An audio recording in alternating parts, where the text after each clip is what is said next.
kusoo dhawo YouTube channelkayga Yasmin Handmade. Maanta waxaan rabaa in idinla wadaago sida maaska u sameysto. Si fudud waaye, waa laba qayb. qaybta hore waxa waaye bas waxa u baahan tahay saxan iyo maqas iyo biinan u baahan tahay iyo gluukana u baahan tahay. bas wax uu xataa uma baahnid cirbad iyo waxaas dhan u isticmaalaysa. qaybta kalena waxa waaye harqaana u baahan tahay. marka si walba waxa walba aan sameynayo kulay waa arkaysiin. waxaa rajeynayaa inaad videoga aad ka heshiin. haddii ay ugu cusub tahay subscribe saa sida videogayga xiga aad u aragtid waxyaabaha aan soo dhigaya ula socotid. haddii aad xiiseysid waxyaabaha gacmaha lagu sameeyo marka waa kaasaa ka bogasho wacan.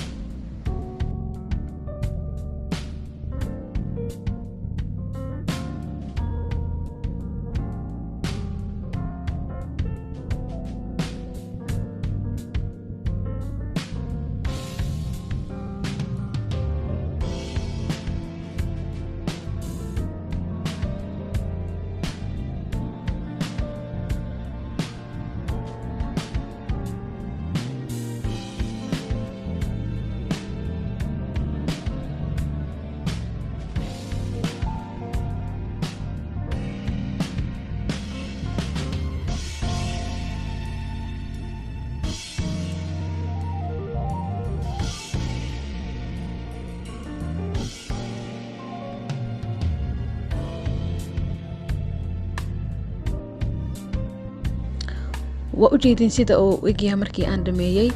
marka haddii aad rabto madax marka ku xiratid sawirkaas u jeedid waxa kaliya u baahan tahay waxa waaye laastiga waa 3 xabo labada dhinac iyo midka oo dhaxda marka laastiga dhaxda waxa ugu talagalay inaga xijaab xiranaa boona dhiba marka qaar sababtoo aniga hataa aad iska hadlo markaan baxaayo waa xirtaa maaska xilliida hadda lagu jira aad u muhiim u yahay in la xirto. marka waa xirtaa madaxa markina oo laastig waa jiidaysaa. marka laastiga jiidid wuxuu ka caawinayaa ama inaad qafiif ka dhigatid iyo inaad dhuujisatid labadaba wuu ka caawinaa. laastigada waxa ugu daray wuuna fudud yahay aad iyo aad fudud. waxaan rajeynayaa ka heshiin midka kale hadda idin bilaabanayo oo harqaanka marka bogasho wacan.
waa kana markii aan soo dhameeyay waxaan haddan idin tusinayaa sidii aan madaxa ugu xiran lahayn sidaan ugu xiranayna madaxa laastigana gadaala ka jiidaysaa haddii aad rabtidna oo dabacsan kartaa hadaan hore idinkugu sheegay marka haddii aan intaan videoga oo aan duubay haddii aad oo mataqaanaa oo wax aad ka fahmi weysay ama aan oo aad rabtid inaad wax i weydiisid hoos iigu soo qor wax kasta oo aad u baahan tahay aad rabtid inaad weydiisid ama idinkaga soo jawaabayo hoos iigu dhaaf wax kasta aad rabtid inaad weydiisid waan ku mahadsantihiin daawashadiina haddii aad mataqaanaa aad jeceshahay inaad waxyaabaha gacmaha lagu samaysid hore idinkugu sheegay waxyaabo badan oo aan jeclahay inaan gacmaha ku sameeya jirto wax kastoo qalbigayga oo wax kastoo igu soo dhaco waxaan ka wada wax kastoo igu soo dhaco qofba si waayo waxaan jeclaa waxyaabaha inaan gurigayga ku samaysto marka waxay idinla soo wadaagaan waxa aniga aan gurigayga jeclaa inaan ku samaysto waxaa laga yaabaa inay qof kalena ay ka faa'iidaysato waxa aan sameynayo maxaa yeelay waxaad taqaanid waxaa fiican wax yarba ahaatee inaad qofka dadka kale la wadaagtid maxaa yeelay aad iyo aad ugu fiicanta aniga ahaanteeda marka waa ku mahadsantiin daawashadiina waxaan rajaynayaa videoga xigo inaan is arki doono